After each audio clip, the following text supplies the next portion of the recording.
F'sena waħda biss fl-2011 id-Dipartiment tas-Sigurtà Soċjali tilef madwar 14 miljun euro f'benefiċċji soċjali li marru għal nies li ma kinux eliġibbli għalihom. Waqt is-seduta parlamentari ta' 3 filgħaxija, il-Ministru Mary Louise Colleiro Preca tkellmet dwar il-bżonn li ssir sistema kompjuterizzata biex min japplika l-benefiċċji soċjali ikun evalwat minnu fih. Dan sabiex jiġi stabbilit min huwa eliġibbli jew le għal benefiċċju soċjali li jkun applika għalih. Dan wara li fir-rapport tiegħu l-Awditur Ġenerali rrifera għal kif matul is-snin li għaddew id-Dipartiment tas-Sigurtà Soċjali tilef miljuni ta' euro għax dawn jingħataw lil persuni li ma kinux eliġibbli għal benefiċċji.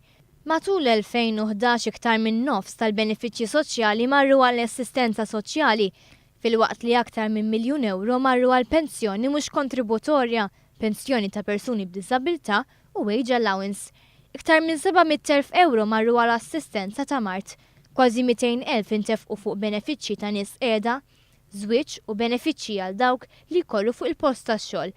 Ftit iktar minn miljun euro ġew allokati għal Children's Allowance u benefiċċji ta' maternità.